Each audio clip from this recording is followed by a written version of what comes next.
मैं उनको अंदर नहीं घुसने दूंगा। मेरे साथियों, सिंगरौली हमारे प्रदेश का ही नहीं देश का ऊर्जा की राजधानी है। इतने एक स्थान पर इतने ज़्यादा विद्युत उत्पादन किसी भी प्रांत में, किसी भी प्रदेश के कोने में नहीं हो रहा है जितना सिंगरौली में हो रहा है। और इसकी शुरुआत हुई थी इंदिरा गांधी जी द्वारा, जब अर्जुन सिंह जी यहाँ के मुख्यमंत्री थे, और तब से लेकर आज तक सिंगरौली आज पूरे देश में नहीं विश्व में उसका नाम है। Private investment in power plant, pithead coal based power plant की पॉलिसी मेरे कार्यकाल में आई थी, जिसकी वजह से अनेक प्राइवेट इन्वेस्टर्स यहां पर आए और एनटीपीसी से के अलावा भी यहां पर पावर प्लांट्स लगे। लेकिन सबसे बड़ी समस्या आज यहां पर दो चीजों की है। एक, जिन लोगों की जमीनें गई हैं उनका रिहैबिलिटेशन, रीसेटलमेंट, पुनर्वास व मुआवजा व पर्यावरण, ये दो प्रमुख बिंदु हैं जिसमें कि यहाँ के लोग दुखी हैं। जिनकी जमीनें थी, अधिकांश आदिवासी, वो आज मजदूरी कर रहे हैं, उनको काम नहीं मिलता, उनको ठेके नहीं मिलते, उनको रोजगार नहीं मिलता। हम लोगों ने यह तय किया था हमारी कांग्रेस पार्टी की सरकार में 1993 से 2003 तक कि हम लोग अनुसूचित जाति जनजाति के जो पढ़े लिखे लड़के हैं, डिप्लोमा होल्डर्स हैं, इंजीनियर्स हैं, उनको ठेकेदारी प्रथा में हम लोग उनको इंसेंटिव देते थे, बिना टेंडर के उनको देते थे। वो नीति समाप्त हो गई। आज हालात ये है कि पढ़े लिखे अनुसूचित जाति जनजाति के बच्चे बेरोजगार हैं, उनकी नियुक्तियां नहीं हो रही हैं। अभी अजास का डेलीगेशन मुझसे मिला था, अनुसूचित जाति जनजाति कर्मचारी संघ जिसको हमने स्थापित किया था, वो आज दुखी हैं। ना बैकलॉग भरा जा रहा है, ना उनके प्रमोशन के बारे में ध्यान दिया जा रहा है। पूरे तरीके से ये दुर्भावना के साथ ये सरकार काम करती है। पॉल्यूशन के बारे में जो नियम तय थे, जो प्रिंसिपल्स थे, उनका उल्लंघन हो रहा है और राज्य सरकार के अधिकारी खुलेआम पैसा लेकर और उन पोल्यूटेंट्स को भी मंजूरी दे रहे हैं जिन पर नियंत्रण आवश्यक है। लेकिन कोई सुनने वाला नहीं है।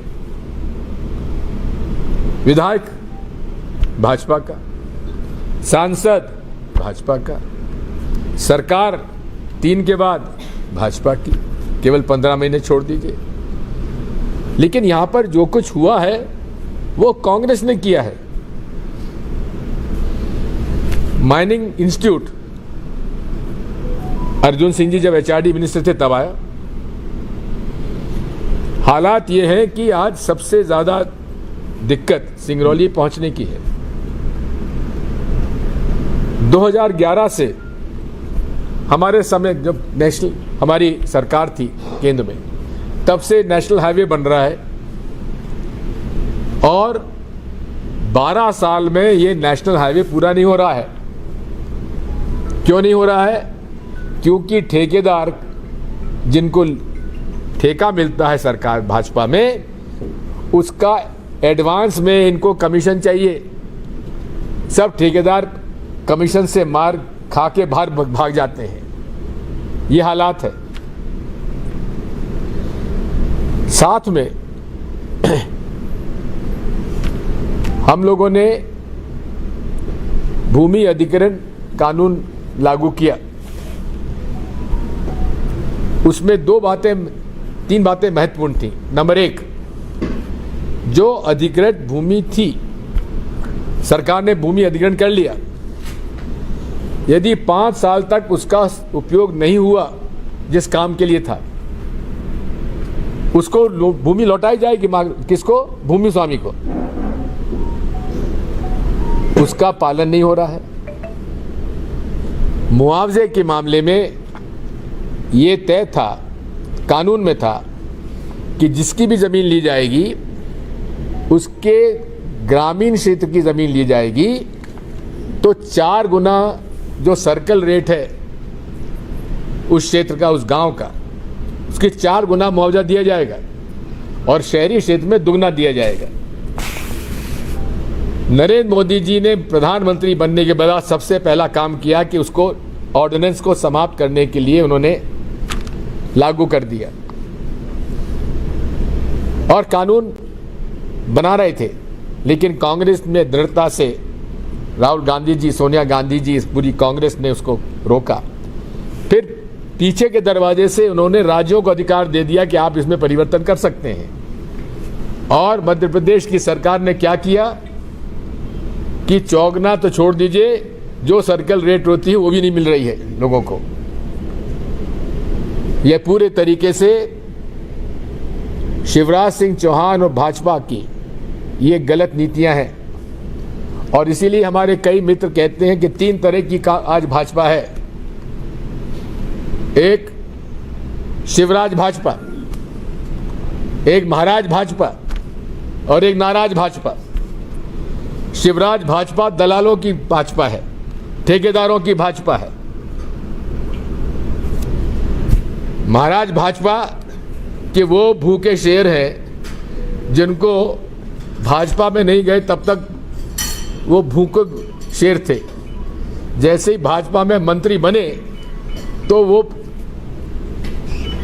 लग गए और अब पूरे तरीके से भाजपा में आए हुए सिंधिया जी के मंत्री पहले तो भाजपा में ज्वाइन करने का पैसा लिया और अब खुलेआम दलाली कर रहे हैं, वसूली कर रहे हैं। और तीसरा वर्ग है नाराज भाजपा। वो वर्ग है जिसने जनसंघ को स्थापित किया इस देश में, साइकिल पर चलकर, चने खाकर जनसंघ को जमाया। एक अच्छे भारत के निर्माण की कल्पना थी, आज वो सब घर बैठे हुए हैं। उनके बच्चों को नौकरी नहीं मिल रही है, उनके बच्चों को ठेका नहीं मिल रहा है। शिवराज के दलाली में वो लोग दलाली का धंधा कर नहीं सकते। आज ये वर्ग है जो आज दुखी है। साथियों, इसी के साथ साथ किस छोटे दिल और दिमाग के लोग हैं ये लोग, शिवराज सिंह चौहान, उसका एक प्रमाण मैं आपको देता हूं। मेघा परमार जो हमारी इछावर की, सीहोर की एक लड़की, गरीब किसान परिवार में जन्म लिया, माउंट एवरेस्ट तक चढ़ी, ऑपरेशन के बाद 9 महीने रीढ़ की हड्डी में उसको प्रॉब्लम हो गया था, 9 महीने बिस्तर पे रही, लेकिन उसकी हिम्मत को हम दाद देते हैं। वो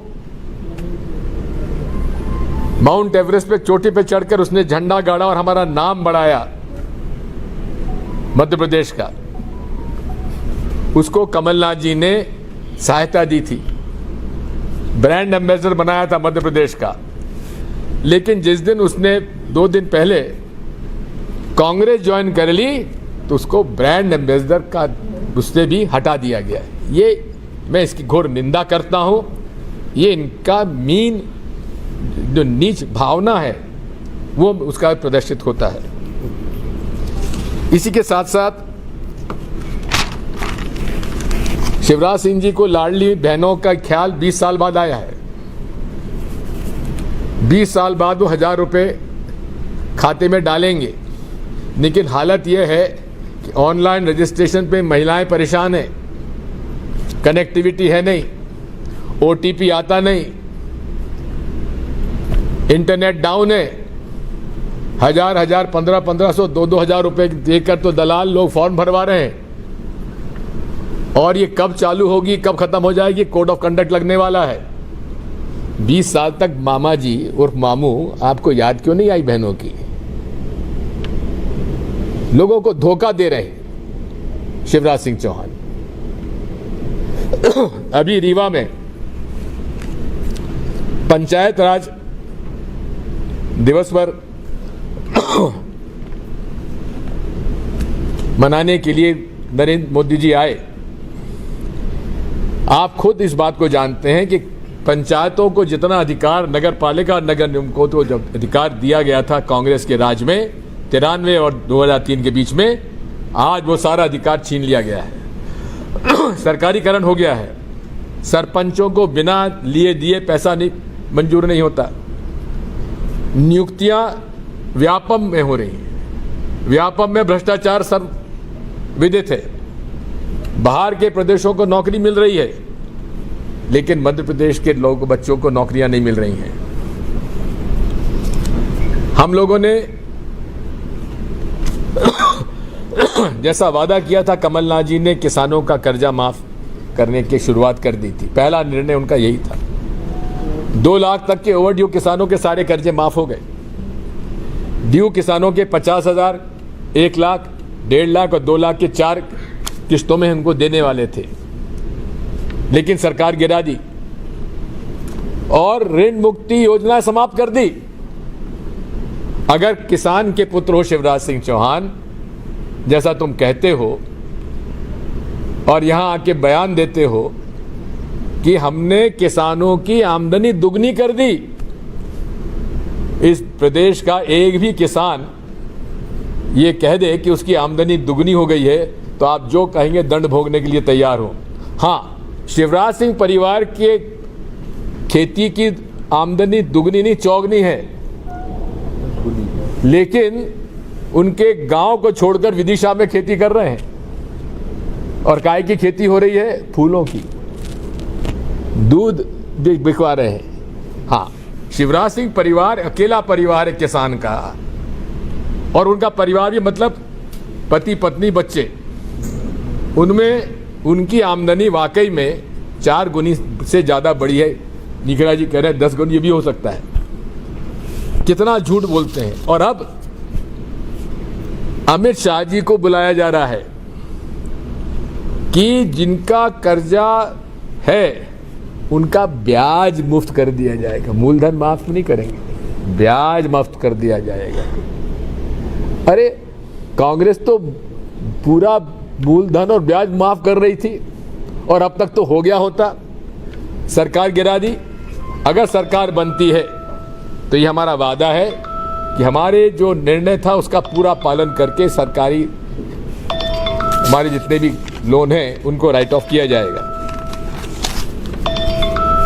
कांग्रेस पार्टी ने उन क्षेत्रों के लिए जिन क्षेत्रों में खनिज है वहां के विकास के लिए माइनिंग एक्ट में चेंज किया, परिवर्तन किया, और डिस्ट्रिक्ट माइनिंग फंड उन्होंने जितना भी रॉयल्टी आती है उसका हिस्सा डिस्ट्रिक्ट माइनिंग फंड में जमा होता है। और ये उन क्षेत्रों के लिए है जिन क्षेत्रों की जमीनें गई हैं, मकान गए हैं, गांव घट गए हैं, उसी जिले के अंदर उसी इलाके में खर्च होना चाहिए। ये बंधन है। लेकिन ये डीएमएफ का भी पैसा शिवराज सिंह चौहान भोपाल से मंजूरी कर रहे हैं। और मंजूरी कैसे मिलती है? लाओ और ऑर्डर ले जाओ। इसका हम घोर विरोध करते हैं, और सरकार हमारी आती है तो ये बंधन उसका पूरा पालन कराएंगे। डिस्ट्रिक्ट माइनिंग फंड का जो पैसा आता है सिंगरौली के उन क्षेत्रों के लिए, वीकर सेक्शंस के आदिवासी क्षेत्रों में और हमारे गरीबों के मोहल्लों में इसका उपयोग किया जाएगा। सिंगरौली क्रिटिकल केयर यूनिट की प्रधानमंत्री आयुष्मान योजना स्कीम के अंतर्गत का जो ब्लॉक बनने के 25 जिलों के लिए जनवरी में घोषणा की थी, राज्य सरकार ने अब तक जमीन भी उनको नहीं दी है। इस तरह से पूरी के पूरे समस्याएं यहाँ पर हैं। कांग्रेस लगातार चुनाव हार रही है। इसलिए हार रही है क्योंकि कांग्रेस पार्टी के कार्यकर्ताओं में एका नहीं है। कांग्रेस को हरा रही है, ये बर्दाश्त अब नहीं करेंगे। और कमलनाथ जी ने निखरा जी और मुझको भेजा है उन इलाकों में, उन विधानसभा में जिन विधानसभा क्षेत्र से लगातार हम चुनाव हार रहे हैं। और आज हम इसी की मीटिंग करेंगे। हर विधानसभा को बांटा गया है 10 से 15 पोलिंग स्टेशंस का मंडल, 3 से 5 पोलिंग स्टेशंस का सेक्टर, और पोलिंग बूथ पर कमेटियां हमारी बन रही हैं। उन सब की समीक्षा करने के लिए हम आए हैं। जिला कांग्रेस कमेटी शहर और ग्रामीण के अध्यक्ष जी और हमारे प्रभारी, जिले के प्रभारी श्री मंगू जी, ये सब लोग इसी काम में लगे हैं। उसकी हम लोग समीक्षा करेंगे, चर्चा करेंगे और पूरे एकजुट होकर कांग्रेस 2023 का चुनाव लड़ेगी और जीतेगी। कुछ प्रश्न पूछना चाहते पूछ लीजिए जी। ये कह रहे थे कि भोपाल से मैसेज मैं डीएनएन न्यूज देखता हूँ जी, डीएनएन न्यूज देखता हूँ मैं, संतोष द्विवेदी नाम है। भोपाल से मैसेज था कि आपसे पूछें हाँ। कि कांग्रेस प्रत्याशी को विधानसभा अरविंद सिंह ने हराया था, इन निर्दलीय चुनाव लड़ गए थे। हाँ। इनको जिलाध्यक्ष बना दिया गया, इनको फिर महापौर का टिकट दिया गया। जैसे आपने कहा कांग्रेस को हरा रही है, ऐसे लोगों को फिर टिकट दिया जाएगा या नया चेहरा? बात साफ है कि इस मामले में किसको टिकट मिले ना मिले ये पार्टी जरूर तय करती है, लेकिन पार्टी भी अपनी गलतियों को सुधारने का मौका देखती है। दिग्विजय सिंह जी, इस बार अगर प्रदेश में कांग्रेस की गवर्नमेंट आती है तो मुख्यमंत्री का चेहरा आप भी हो सकते हैं? बिल्कुल नहीं, कमलनाथ जी। सर्वे के आधार पे टिकट देना है कि? निश्चित तौर पर सर्वे के आधार पे कमलनाथ जी के यहाँ पूरा निष्पक्षता से सर्वे हो रहा है और टिकट वही तय करेंगे। हमारी जो प्रक्रिया है वो क्या तय करेंगे, यहाँ से प्रपोजल उनका जाएगा और एआईसीसी की जो इलेक्शन कमेटी है वो तय करेगी। जनादेश के बाद भी जैसे बीजेपी खरीद फरोख्त करके सरकार बना लेती है, उसके बारे में क्या रणनीति है? रणनीति यह है कि ठोक बजा के विधायक ऐसे बनाएंगे कि राजा महाराजा तो बिक गए, आदिवासी हमारा नहीं बिका, दलित नहीं बिका, एमएलए बड़े बड़े राजा महाराजा बिक गए। तो ऐसे लोगों को टिकट दिया जाएगा जो टिकाऊ हो, बिकाऊ ना हो। सिरौली में तो सामान्य सीट है, तो फिर आदिवासी कहाँ मिलेंगे? और सिरौली को जिताना भी है। हाँ, तो उसमें ढूंढेंगे ना टिकाऊ। सज्जन सिंह वर्मा जी का भी एक आपके जो विधायक है उनका एक बयान आया था कि बजरंग दल जैसे संगठन पर बैन लगाया जाना चाहिए, इस पर आपका क्या? देखिए, सुप्रीम कोर्ट ने आदेश दिया है कोई संगठन जो नफरत फैलाता है, जो नफरत फैलाकर भड़काता है, उसके खिलाफ बाध्यता है राज्य और केंद्र सरकार की कि उन पर मुकदमा दायर किया जाए। हम उसके पक्षधर हैं। प्रदेश में बहुत सारे लोग कांग्रेस ज्वाइन कर रहे हैं, यहाँ से भी है कोई जो ज्वाइन कर रहा हो? कोई नाम हो तो बता दीजिए। वही तो मैं राजस्थान में आपकी सरकार में सचिन पायलट की बात चल रही है, वो आरोप लगा रहे हैं आपके मुख्यमंत्री, राजस्थान मुख्यमंत्री के खिलाफ कि वो जो है वसुंधरा राजे के लिए काम कर रहे हैं। देखिए कि राजस्थान में क्या हो रहा है, एआईसीसी हमारी जो महामंत्री हैं वो बात करते हैं। मैं तो राजस्थान शादी ब्याह में जाता हूं क्योंकि मेरी रिश्तेदारियां वहां हैं, राजनीतिक तौर पे वहां जाता भी नहीं होगा। ठीक है, क्या उम्मीद है कि कितनी सीटें आएंगी मध्य प्रदेश में? सरकार इतने बहुमत से जीतेगी कि खरीदने का कोई अवसर ही ना मिले। धन्यवाद। कांग्रेस पार्टी के जो कैंडिडेट होंगे सभी लोग मिलकर उन्हें चुनाव जिताने प्रयास करेंगे, फिर अलग से चुनाव? एक बात बता दूं, ये कांग्रेस पार्टी अब बहुत भुगत चुकी है, अब नहीं भुगतेंगे। सर, लास्ट जवाब, कर्नाटक आपका लास्ट ना? कर्नाटक में मतदान हो चुका है। हाँ, जो एग्जिट पोल आए हैं वो भी आपके ही पक्ष में, क्या वहाँ पर आपकी सरकार बन पाएगी या फिर भाजपा बाजी मारेगी? मेरी कर्नाटक हालांकि मैं वहाँ का महामंत्री इंचार्ज रहा हूँ और 4 साल में कर्नाटक के हर जिले में गया हूँ, हर कॉन्स्टिट्यूंसी में जाने का मौका मिला है, लेकिन इस चुनाव में वहाँ नहीं गया मैं क्योंकि मध्य प्रदेश में मैं व्यस्त था। लेकिन इतना ज़रूर है कि सरकार कांग्रेस की बन रही है।